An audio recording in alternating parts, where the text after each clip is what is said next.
The movie opens with Gerald and Jessie, a couple in a strained relationship, preparing for a trip to a remote house in Alabama, hoping to reignite their romance. Gerald curiously packs handcuffs. As they drive through the picturesque countryside, Gerald makes an unwelcome advance on Jessie, which she rebuffs. Gerald assures her that the trip will be beneficial for them both. Suddenly, they spot a dog feeding on roadkill. Gerald halts the car and honks, causing the dog to move aside. Gerald grumbles about the stray, while Jessie notices its collar and wonders if it's owned. Upon reaching their destination, a lovely house, Jessie discovers a well-stocked fridge. She decides to feed the earlier seen dog with some pricey meat. Concurrently, Gerald takes a Viagra pill in the bathroom, hoping to please his wife. He comes out to find Jessie feeding the dog the costly Kobe beef, which upsets him. However, he chooses to ignore her discomfort, and the couple proceeds inside, leaving the door open. Jessie is now dressed in a provocative nightgown. She lies down on the bed, attempting to strike seductive poses. Upon his return, he brings along a pair of handcuffs, despite her reservations.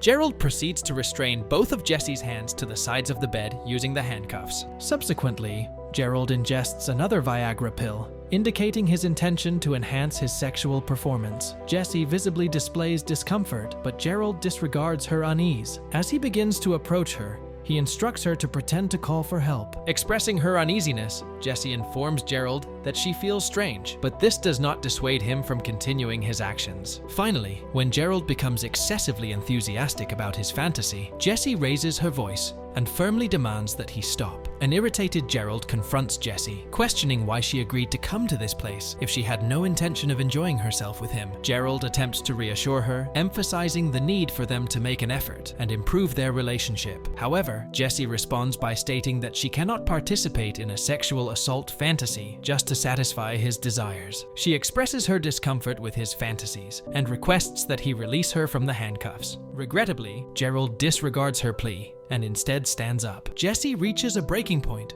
and informs Gerald that their relationship is no longer viable. In response, Gerald adopts the role of the victim and attributes the downfall of their relationship to his own inability to engage in sexual activities. Jessie tries to console him and suggests that they have a conversation, urging him once again to release her from the handcuffs. Nevertheless, Gerald wears an evil expression and raises a disturbing question about his intentions. He positions himself above Jessie, causing her great fear as he tries to forcefully engage in the act. In a fit of anger, Jessie bites Gerald's lips, prompting him to angrily withdraw. He then becomes emotional. Suddenly, Gerald begins to exhibit signs of unease. Jessie detects this from his facial expression and inquires about his well-being, but he remains silent. Unexpectedly, it becomes apparent that Gerald is experiencing a heart attack. He struggles to breathe and eventually collapses onto Jessie. Panicking, Jessie initially assumes he is joking and nervously urges him to get up, but her pleas go unanswered. Since she is still handcuffed, she uses her legs to push his body,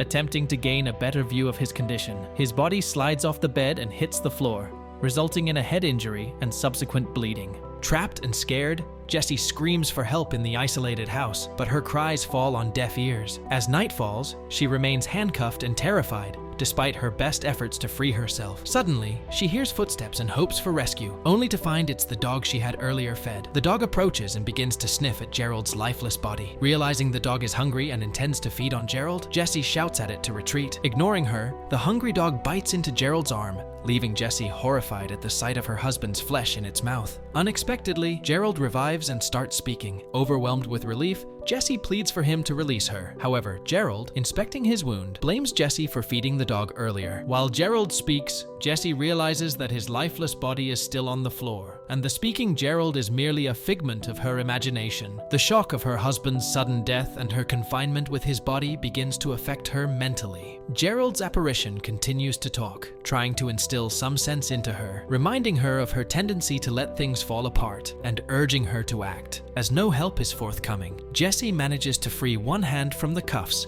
after enduring much pain and breaks the bar to which she was tied. Feeling a sense of relief and newfound confidence, she stands up, only to see her own body still lying handcuffed on the bed, leading to a chilling realization. As Jessie and Gerald converse, Jessie drifts into a dream about her childhood. She recalls a family outing by a lake, overhearing her parents arguing about her behavior. She remembers watching a solar eclipse with her father, who took advantage of her innocence, leaving her traumatized. Back in the present, the apparition of Gerald questions why she never shared this incident. Jessie admits to having many secrets that scare her. Gerald mentions the dog's departure due to fear, which Jessie dismisses as imaginary. She then retreats back into her childhood memories. In her dream, Jessie is back in her room post-lake trip when her father apologizes for his earlier actions and manipulates her into silence to protect his relationship with her mother. This secret has remained with Jessie. Suddenly, she awakens to the dog biting her leg. She manages to fend it off, but it returns to feed on Gerald's body. The hallucination of Gerald then discusses life and death with her,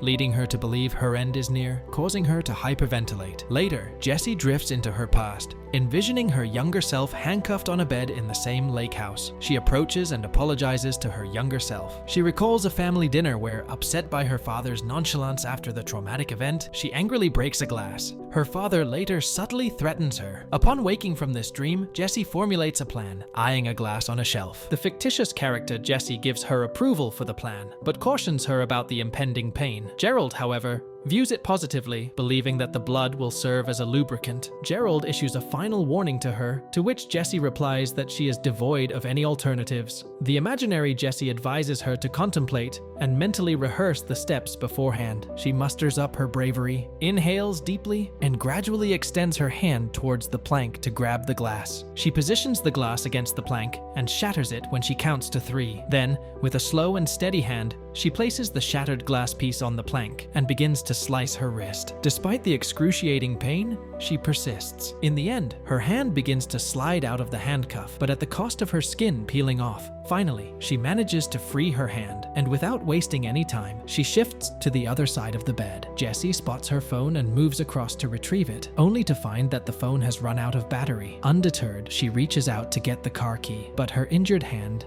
makes it challenging to maneuver her fingers. Despite the difficulty, she succeeds in grabbing the key and places it in her mouth. She then uses the key to liberate her hand. A relieved Jessie heads to the sink to clean her wound as much as she can. She attempts to drink water from the tap but ends up choking on it, as she hasn't consumed anything for several days. Subsequently, she retrieves a bandage and meticulously wraps it around her injured hand. The pain is excruciating, and she is utterly exhausted. Jessie succumbs to her fatigue and falls asleep on the bed once again. After some time, she is awakened by the dog gnawing at one of her hands. She retaliates by hitting the animal and chasing it away. She then notices Gerald's partially devoured and decaying corpse lying in front of her. It's a sight that would have been hard to miss. Suddenly, she observes the dog fixated on something. The dog, frightened, scampers off to another room. Sensing the presence of someone else in the house, she cautiously approaches the door. To her horror, Jessie encounters a man standing in the doorway. It's the same apparition that she had seen a few days ago, the one she feared would come for her. Without much thought, she removes her wedding ring and offers it to the ghost, who scrutinizes it intently. She then departs from the house in her car. After journeying for some time, she abruptly halts and observes Gerald bidding her a final farewell. She resumes her drive, but the agony in her hand is intolerable. The pain causes her to intermittently fall asleep, and she ultimately collides with a tree nearby. The impact creates a loud noise which is heard by the inhabitants of a nearby house. The illumination from the house gives Jessie a glimmer of hope for survival. Blood is trickling down her face and her head is severely injured. Despite this, she remains conscious and alive. She finally spots someone approaching the car with a flashlight. In the subsequent scene, we see Jessie in her office. With trembling hands, she retrieves a pen. Her hand is still covered with a glove and has not fully healed. She manages to write with her injured hand. The doctors have confirmed that Gerald's demise was due to a cardiac arrest. She has received her insurance payout, and her life is gradually returning to normal. Things have resumed their usual course for her. However, each night before she retires to bed, she revisits the time when she was ensnared and is troubled by the same question: what happened to her wedding ring? Jessie has established a foundation to assist young individuals in overcoming their traumas. Jessie shares that she appears to be fine during the day, but the nights are excessively long for her. Half a year after the incident, she sees a man named Raymond Juber featured on the newspaper's front page. He is a serial killer who dismembered corpses and steals their jewelry. He is afflicted with a rare condition known as acromegaly. Acromegaly is a disorder causing body parts to enlarge. Joubert, who had killed and dismembered his sister and her husband, whom he referred to as his parents, was found by the police. Jesse, who had previously encountered Joubert as a ghost, now confronts him in court. Despite his silence since his arrest, he expresses disbelief at her presence. Jesse sees traces of her father and husband in him and courageously remarks that he seems smaller than she remembered. Overcoming her fears, she leaves the courtroom confidently, and it ends here. And with that, the movie ends. We hope you enjoyed our video. Watch the next recaps on the screen, and don't forget to subscribe for more amazing recaps. See you in the next one.